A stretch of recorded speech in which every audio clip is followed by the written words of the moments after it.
Terima kasih masih di Sapa Indonesia Pagi bersama saya Mario Sarung. Saudara, 5 warga sipil yang menjadi korban ledakan amunisi kadaluarsa di Garut, Jawa Barat kini telah berhasil diidentifikasi. Belum diketahui kapan korban yang sudah diketahui identitasnya bisa dibawa pulang dan dimakamkan oleh keluarga korban karena masih dalam proses pemeriksaan oleh tim DVI.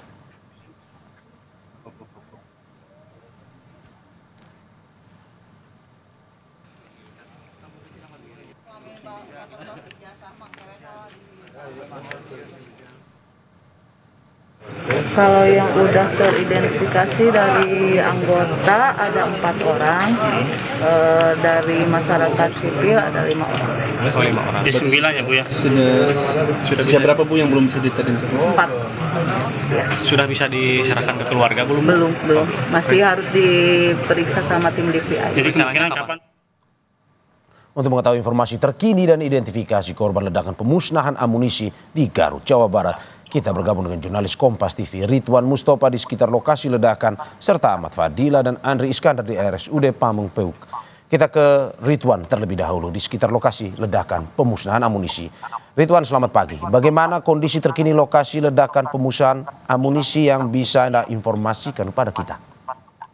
Ya, Mario dan juga saudara, benar sekali bahwa pagi ini saya sedang berada di Desa Sagara, Kecamatan Cibalong, Kabupaten Garut, Jawa Barat, di mana tepat di belakang saya merupakan lokasi atau pintu masuk menuju ke kawasan penghancuran amunisi kadaluarsa atau amunisi tidak layak pakai. Di mana di belakang saya tampak terlihat sejumlah tulisan, juga ada pelang berwarna merah bertuliskan dilarang masuk kawasan menuju penghancuran amunisi APKIR. Jadi memang warga tidak boleh masuk ke lokasi tersebut. Tadi pun kami bersama sejumlah awak media mencoba untuk masuk ke lokasi untuk melihat secara langsung tempat kejadian perkara pasca ledakan terjadi. Dan memang di lokasi dipasang garis polisi dan memang sangat steril, termasuk dijaga oleh aparat TNI. Dan kita pun tadi diimbau untuk segera untuk meninggalkan lokasi tempat kejadian perkara. Kalau boleh saya gambarkan, Mario dan juga saudara,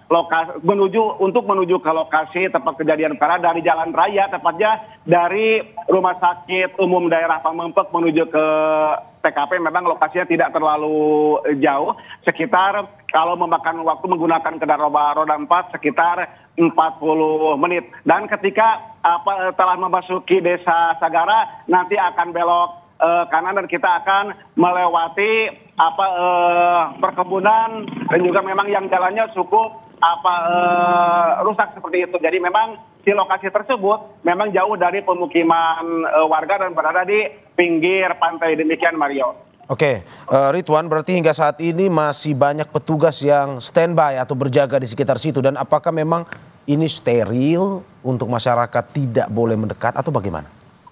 Benar sekali bahwa di lokasi kejadian pasca terjadi ledakan yang menewaskan 13 warga, 4 diantaranya anggota TNI dengan 9 merupakan warga sipil. Di lokasi kejadian memang sangat steril dan tidak diperbolehkan warga untuk memasuki lokasi tempat kejadian perkara. Memang dipasang garis polisi seperti itu, dan petugas pun dari mulai pintu masuk hingga di lokasi tempat kejadian perkara dijaga oleh aparat TNI berseragam TNI seperti itu, Mario. Oke, kalau kita melihat dari kasus ini bahwa ada warga sipil yang menjadi korban. Kalau melihat kebiasaan di sana, apakah warga terbiasa memungut disposal ini atau ini baru dilakukan pada kasus ini?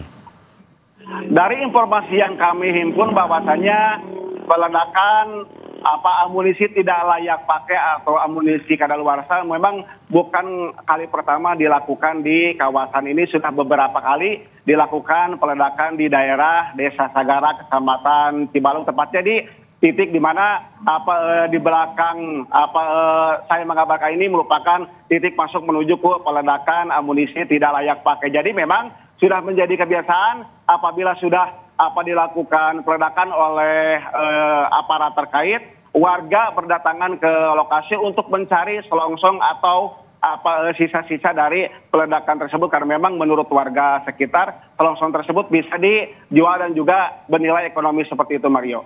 Oke, Ridwan, penegasan lagi, apakah memang kebiasaan ini dilakukan dengan diberikan izin misalkan. Dalam arti setelah peledakan mereka dengan mudah boleh masuk untuk mengambil sisa-sisa ledakan atau bagaimana sebenarnya? Nah, kalau misalkan berkaitan dengan apakah memang mendapatkan izin atau tidak dari aparat terkait atau aparat berwenang, memang kita pun belum mendapatkan informasi secara resmi. Namun demikian, warga di sekitar lokasi apabila pasca terjadinya atau pasca diledakannya sejumlah amunisi yang sudah tidak layak pakai atau kadaluarsa, warga sering datang ke lokasi untuk mencari selongsong-selongsong atau sisa-sisa dari peledakan amunisi yang sudah tidak layak pakai tersebut. Demikian, Mario. Oke, Ridwan Mustopa. Dari sekitar lokasi ledakan pemusnahan amunisi kita bergeser ke RSUD Pameng Peuk. Ada Ahmad Fadila dan juga Andri Iskandar di sana. Ahmad Fadila, setelah 9 korban diidentifikasi, bagaimana perkembangan proses identifikasi saat ini? Apakah ada korban lain yang sudah teridentifikasi pagi ini dari informasi update Anda? Ya, Mario dan saudara, memang 9 dari 13 korban pemusnahan amunisi yang tidak layak pakai di Desa Sagara, Kabupaten Garut ini masih dilakukan proses identifikasi. Ke-9 ini merupakan 4 yang anggota TNI dan 5 warga sipil. Dari 4 anggota TNI yang menjadi korban pun semalam sudah dibawa untuk dilakukan pemakaman, dan saat ini untuk 5 orang yang sudah teridentifikasi masih berada di RSUD Pameng Peuk Kabupaten Garut ini. Baru memang artinya berarti dari 13 korban ini masih ada 4 yang belum berhasil diidentifikasi. Tetapi mari saya sempat berbincang kepada salah satu petugas DPI tim Bitdokes Jawa Barat bahwa dalam proses identifikasi ini memang selalu mengalami kendala. Salah satunya adalah saat melakukan identifikasi kondisi badan tubuh dari korban ini sudah tidak utuh, dan kemudian upaya dari petugas DPI ini melakukan tes antemortem dan postmortem dan melakukan tes DNA, sehingga memang pagi ini akan kembali dilakukan proses identifikasi 4 orang yang masih belum berhasil diidentifikasi di RSUD Pameng Peuk Kabupaten Garut ini. Mario. Ya, hingga saat ini bagaimana dengan jenazah korban yang sudah diidentifikasi? Apakah semuanya sudah diserahkan ke keluarga atau bagaimana dari informasi yang Anda dapatkan? Ya, Mario, memang dari 9 korban yang sudah berhasil diidentifikasi, baru 4 yang sudah dibawa ke Jakarta untuk dimakaman.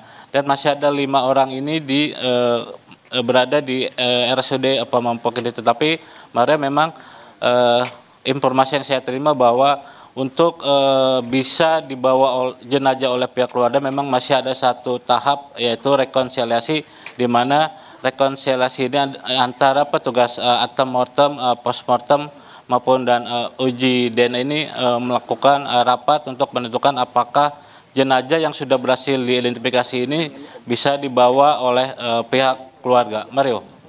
Ya, terima kasih Ahmad Fadila dan Andri Iskandar atas laporan, dan sebelumnya ada Ridwan Mustopa. Terima kasih rekan-rekan, selamat bertugas kembali.